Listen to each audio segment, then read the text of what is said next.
For almost 3 years, Julie Andrews had all but vanished from public view.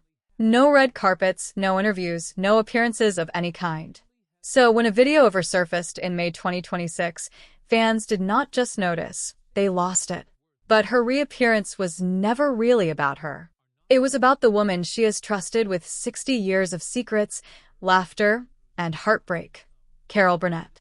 And once Julie started talking, she said things about their friendship that nobody expected to hear. It is easy to forget how rare it has become to see Julie Andrews in public.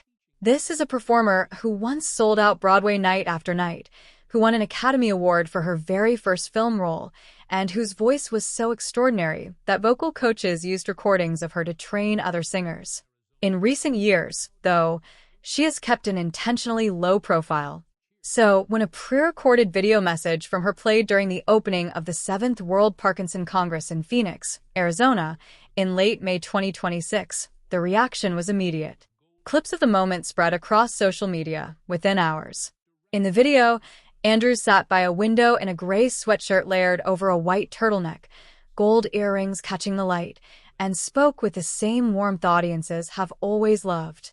She told the crowd that their participation mattered enormously in the search for a cure, that she understood personally how devastating the disease could be, and that she hoped everyone watching could become part of the effort to stop it. She closed by pledging her support to the Congress's Red Thread Project, an initiative that links patients, families, caregivers, and researchers into one connected community. Andrews does not have Parkinson's herself, but the sincerity in her message made clear this was not a favor she did lightly. What makes the appearance even more striking is what came before it. The last time Julie stepped into the spotlight in any meaningful way was back in 2023, for a very different reason, to celebrate the 90th birthday of her closest friend in the entertainment industry, Carol Burnett. 2 public appearances in 3 years, and both of them tied to something deeply personal rather than a film promotion or an award show.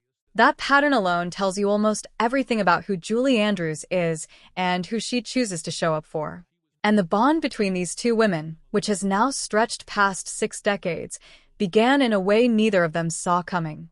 Back in 1961, Julie was the toast of Broadway, playing Queen Guinevere in Camelot and earning nightly standing ovations as one of the most talked-about voices of her generation.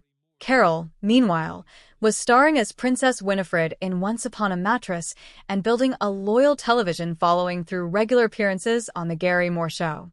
A mutual acquaintance, an agent familiar with both women, became convinced they needed to meet. He could not quite explain why, only that something about the 2 of them felt similar.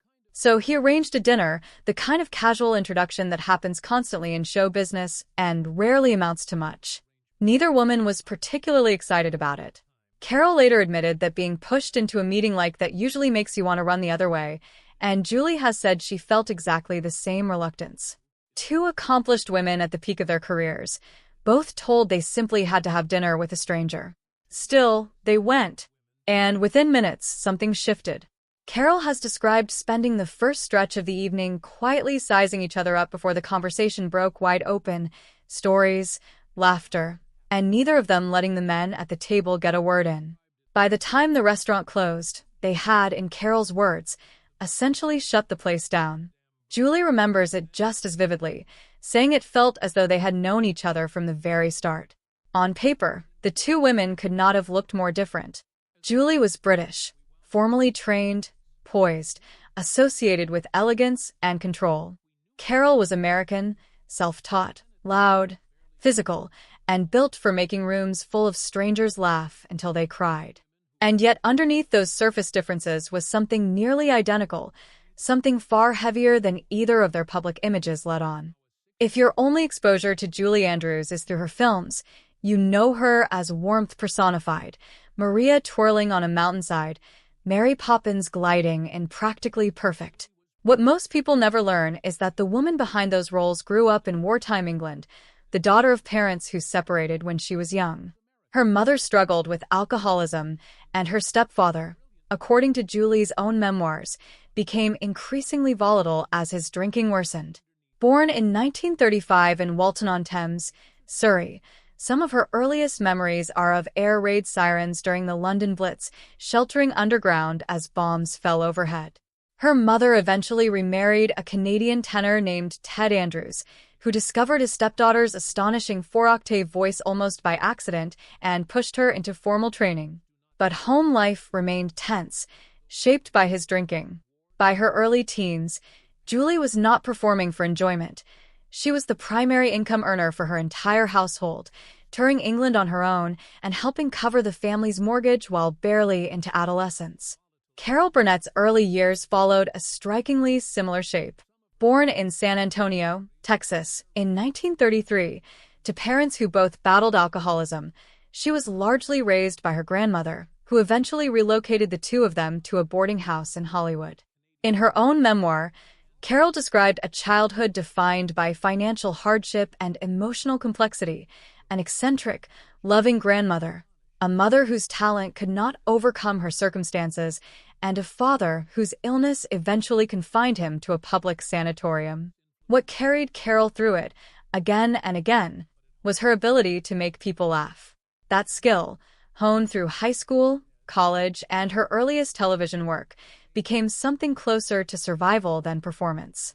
So when Julie sat across from Carol at that dinner in 1961, she was not meeting a stranger. She was meeting someone who had also used talent as a way out of an unstable childhood, someone who had performed since she was young enough to remember, and who understood that humor could carry a person through almost anything.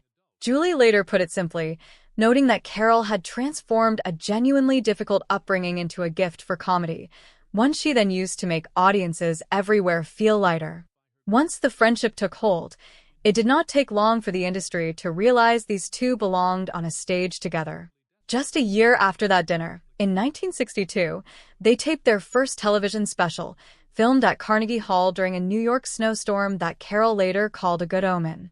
It earned outstanding ratings and multiple Emmy Awards, and audiences could sense immediately that what they were watching was not two performers pretending to like each other for the cameras. A decade later, in 1971, they reunited for a special at Lincoln Center, and again in 1989 for a project called Together Again. Julie has described the rhythm of their partnership almost fondly, joking that roughly every 10 years they managed to put a special together, and that the subject of their between takes conversations evolved right along with their lives, from dating to eventually comparing notes on parent-teacher conferences. It is a small detail, but it says a lot. These were two working friends who also happened to grow up, marry, raise children, and age together, occasionally in front of millions of viewers. At some point, Julie asked Carol to become the godmother of her daughter, Emma. Not a decision made for publicity, but the kind of request reserved for someone you trust completely with your family. For all the warmth of their public specials, there's a side of this friendship that neither woman's polished image quite prepares you for.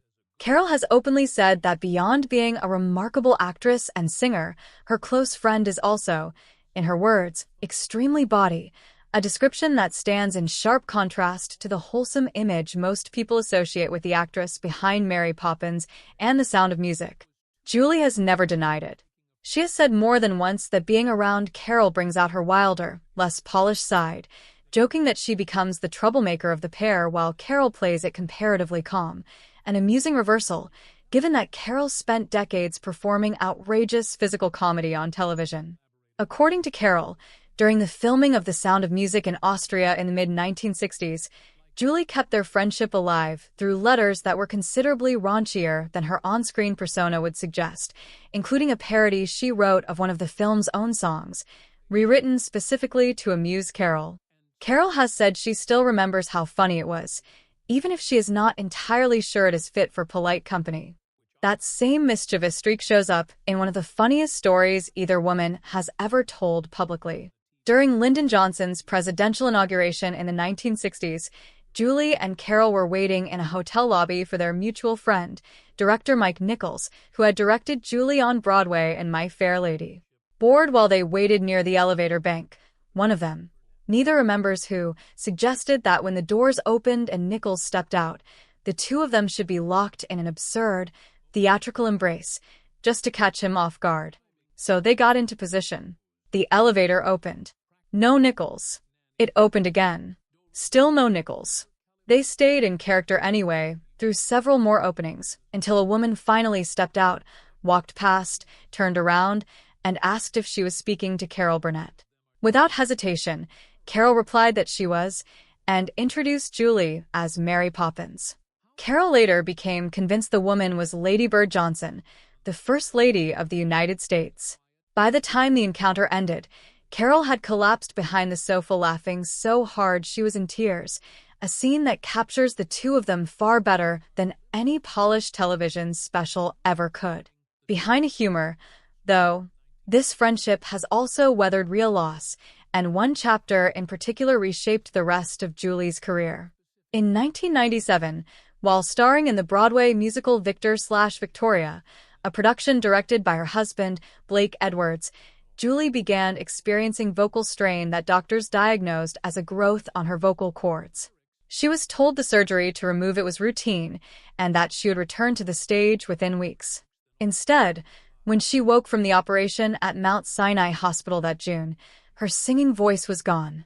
The procedure had left permanent scarring that altered how her vocal cords vibrated, erasing the 4-octave range that had carried her from wartime variety shows all the way to Mary Poppins. She has since said she may not have had the type of growth doctors believed, and that the surgery may have permanently worsened what was originally a strain-related issue. Speaking to AARP the magazine years later, she described waking up to find her singing voice gone and falling into a depression, saying it felt as though she had lost her identity. Blake Edwards, whom she married in 1969 and remained with for over 40 years until his death from pneumonia in 2010, stood by her through all of it, telling reporters at the time that he did not believe she would ever sing again and calling it a genuine tragedy. In 1999, Julie filed a malpractice suit against the surgeons and the hospital, arguing she had never been properly warned of the risk, and the case was settled the following year for an undisclosed amount. Additional surgeries followed, none of which restored her voice. But rather than disappear, Julie redirected her career entirely. She co-wrote children's books with her daughter, Emma Walton Hamilton, and moved into roles that didn't require singing, including Queen Clarice in the Princess Diaries films and the fairy godmother in the Shrek franchise. She narrated, produced, and kept working, finding new ways to be heard. And through all of it, Carol remained a constant presence in her life. Even during the years she stayed out of the spotlight, Julie never really stopped working. She simply changed the terms. Her collaboration with her daughter on children's books, including a long-running series about an imaginative young girl, gave her a creative outlet that didn't depend on her voice the way singing once had.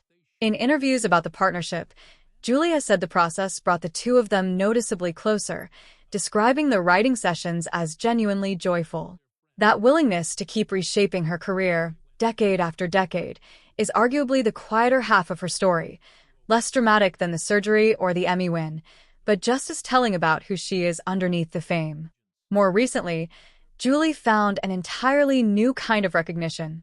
Since 2020, she has voiced Lady Whistledown, the anonymous narrator of Netflix's Bridgerton, without ever once meeting her co-stars in person. She was nominated for an Emmy for the role 3 years running before finally winning Outstanding Character Voiceover Performance in September 2025 for her narration in the Season 3 finale, in which Whistledown's true identity is revealed. She did not attend the ceremony. Actor Craig Robinson accepted on her behalf. It marked her first Emmy win specifically for the role, following decades of other career honors. Rumors also continue to swirl around a possible Princess Diaries sequel, with the franchise's other star, Anne Hathaway, confirming the project remains in active development, even as Julie herself has been candid that her involvement is far from guaranteed. Before this year's Parkinson's video, Julie's last real return to public life came specifically for Carol. When Carol turned 90 in April 2023, NBC aired a 2-hour tribute special celebrating her career, and Julie appeared to speak about their friendship in terms most people spend a lifetime trying to find. She described a connection that felt instant despite their different backgrounds, and said that even though they don't speak every single day, the friendship always picks up exactly where it left off the moment they reconnect, the kind of bond where you never have to perform, only be yourself. Then, in early 2026, Carol sat down for Amy Poehler's podcast and spoke about Julie again, calling her a beloved friend and comparing what they have to a sisterhood. So when Julie chose, once more, to step in front of a camera in the spring of 2026, not for a film, not for an award, but for a cause tied to something she called personally devastating, it fit a pattern that has defined her entire relationship with Carol Burnett. She shows up, deliberately and rarely, for the things and the people that matter most. Between them, these two women have survived difficult childhoods, life-altering losses, and more than 60 years of Hollywood, and they are still, by their own account, calling each other their closest friend. After everything Julie has revealed about their friendship over the years, the limericks, the elevator prank, the decades of loyalty, it raises one genuinely fun question. Which of the two do you think is actually the wilder friend? Drop your answer in the comments, and if you enjoyed the story, make sure to like the video and subscribe for more.